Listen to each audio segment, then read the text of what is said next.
Si tu stagnes dans ton business, c'est certainement parce que tu as un problème de priorisation. C'est ce qu'on va voir dans la vidéo. Elle va être très courte, mais je vais te donner beaucoup de valeur. J'espère que ça va te faire tilt dans ton cerveau pour changer des choses dans tes routines, dans ta vie, dans ton business. Mais juste avant de commencer, coupe ton téléphone, coupe tes notifications. Je veux vraiment que tu arrives à rester concentré plus de 5 minutes sur la vidéo quand même. Les gens ont d'énormes problèmes d'attention, donc s'il te plaît, fais un effort. Et juste avant de commencer, si tu veux rejoindre l'accélérateur, mon accompagnement personnalisé pour créer et développer ton business de coaching, tu as juste à m'envoyer un petit message privé sur Instagram, Martin Coach Business, et on discutera ensemble pour voir si je peux t'aider. Je te montre quelques résultats clients. Il y a Vianney qui est passé de 0 à 300 000 abonnés, toutes plateformes confondues, et qui a fait 15 000 euros de chiffre d'affaires. Il y a Sam qui est passé de 0 à 10 000 abonnés en 3 mois, qui a fait sa première vente. Marine qui a généré plus de 30 000 euros de chiffre d'affaires. Si tu préfères y aller doucement et que tu as besoin quand même de conseils personnalisés, tu peux réserver ton coaching offert de 30 minutes. Je vais répondre à absolument toutes tes questions pour que tu repartes avec le plus de valeur possible. Et si tu débutes vraiment, tu peux prendre ma formation offerte dans laquelle je te montre comment créer une audience qualifiée en 30 jours sur Instagram. Tous les liens sont dans la description. Ils sont dans le premier commentaire épinglé. On commence tout de suite. Premièrement, moi, ce que j'aime bien faire pour prioriser les choses, c'est premièrement noter mes objectifs. Ça, c'est important. Donc, les objectifs peuvent être divers et variés. Par exemple, ça peut être sur les plateformes, je veux atteindre 10 000 abonnés. Je veux atteindre, disons, 50 000 euros en 2025. Maintenant, comment je fais pour atteindre ça? Je dois créer du contenu. Ok, c'est de la logique. Je dois me former sur la création de contenu. Je dois, par exemple, ça peut être suivre les trends. Ça peut être faire de la veille concurrentielle. Et dans la partie créer contenu, on peut mettre du coup faire des réels.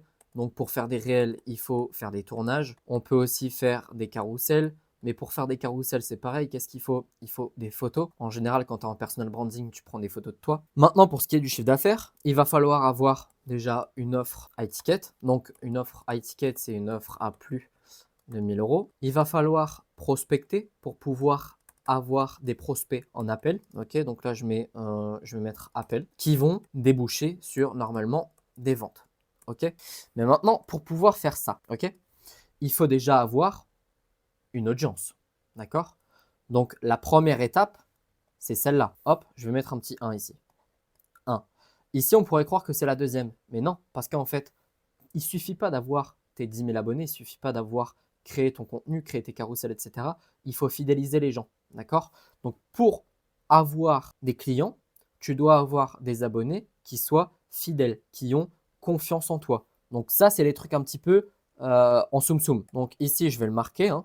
Confiance, confiance, fidélité, on va dire. Et ça, comment on l'obtient? Il y a plusieurs moyens, hein. Ça peut passer par exemple, des j'ai fait aucun effort sur l'écriture. Des témoignages, ça peut passer par des vidéos sur YouTube, ça peut passer par une formation offerte, par exemple. Mais maintenant que j'ai écrit tout ça, bon, ça ne nous dit pas comment on fait pour prioriser. Ok, donc là, je vais marquer un petit 2. Là, je vais marquer un petit 3. Je segpatise un petit peu toutes les étapes, d'accord? Et maintenant, je vais écrire par la gauche pour pouvoir avoir de la place.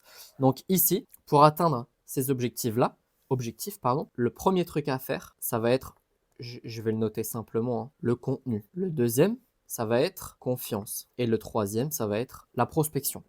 Le plus gros problème des gens, c'est ça. 1, 2, 3. Les gens sont incapables de prioriser ce qu'il y a à faire. Tant que tu n'es pas à, allez, on va dire 1000 abonnés, ok? Parce que normalement, avec 1000 abonnés, tu peux déjà commencer à faire des ventes, etc. Tant que tu n'es pas à ce stade-là, ta seule priorité, c'est le 1. Tu vas créer du contenu. C'est le seul truc que tu vas faire. Une fois que tu as atteint tes 1000 abonnés, ok? Donc là, je vais marquer moins de 1000 abonnés. Ici, je vais marquer plus 1000 abonnés. Tu vas commencer à te pencher sur la confiance.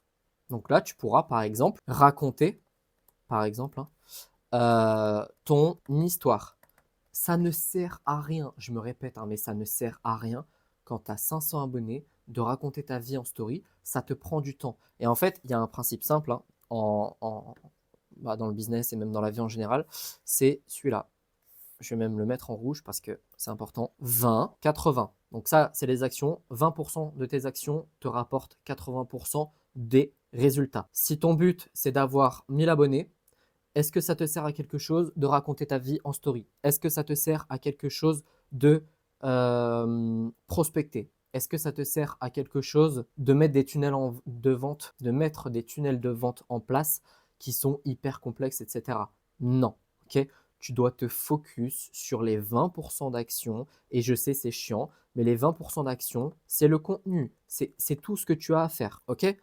Maintenant, une fois que tu as tes plus de 1000 abonnés, tu vas raconter ton histoire. Tu vas commencer à te pencher, par exemple, sur YouTube. Tu vas commencer à te pencher sur ta prospection, puisque à partir de 1000 abonnés, tu peux commencer à avoir des gens qui sont intéressés par ton offre. Tu commences à avoir une crédibilité.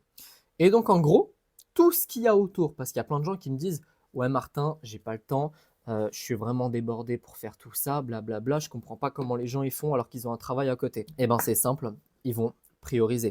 En fait, la majorité des gens, ils ont des to-do.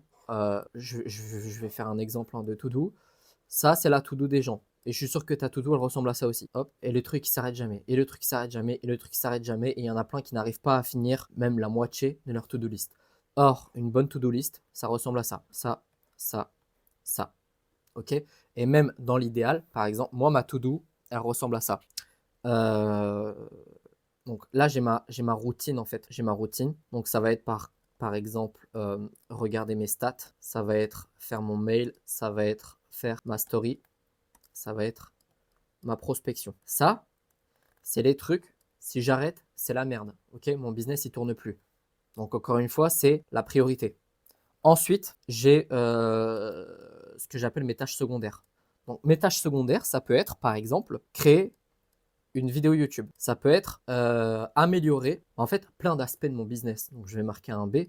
Ça peut être par exemple améliorer mon offre. Ça peut être améliorer mon appel à l'action YouTube. Ça peut être améliorer, je sais pas, mes miniatures, etc., etc. Sauf que ça, quand tu as très peu de temps devant toi, quand tu n'as pas atteint certains stades, ça ne sert à rien. Je te donne un autre exemple. Imaginons, hop, ça c'est ta deuxième version, ok? C'est ton toi qui a un peu réussi, qui, tu vois, tu commences à avoir un ego surdimensionné parce que tu as fait quelques ventes. Allez, on va dire que ça y est, tu as tes 10K, ok? Tu as tes 10 000 abonnés, sauf que les 50K, tu n'y arrives pas. Tu n'arrives pas à atteindre les 50 000 euros par an, par exemple. Hop, qu'est-ce qu'on fait en fait? Est-ce qu'on se concentre sur le contenu? Non. Est-ce qu'on se concentre sur la prospection? Peut-être. On va prendre un exemple et on va dire que non. Prospection, je dis non. Le contenu, je dis non. La prospection, je dis non. Pourquoi? Parce qu'en fait, tu prospectes déjà 30 personnes par jour à peu près. Tu n'as pas besoin d'un plus gros volume pour commencer à bien vendre et atteindre ce genre de chiffres. Donc, le problème vient d'autre part. D'où vient le problème? Où est-ce qu'on met le focus? Où est-ce qu'il est là? Le 20, merde, le 20-80. Ok, bah en fait, j'ai 50 appels et j'en close un. Ah bah, tu as 2% de taux de conversion en fait. Donc, le problème, il vient de ton pitch, peut-être. Il vient peut-être de tes questions. Il vient peut-être de ton offre. Ok, et dans l'offre, il y a plein de trucs, hein. Il y a le design, il y a comment tu le présentes.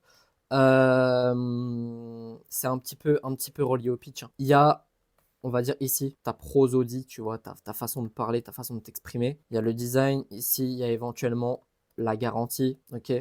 Tes questions, est-ce que tu es bon en questions? Est-ce que tes questions mènent quelque part? Est-ce que tu as une bonne compréhension de ton prospect?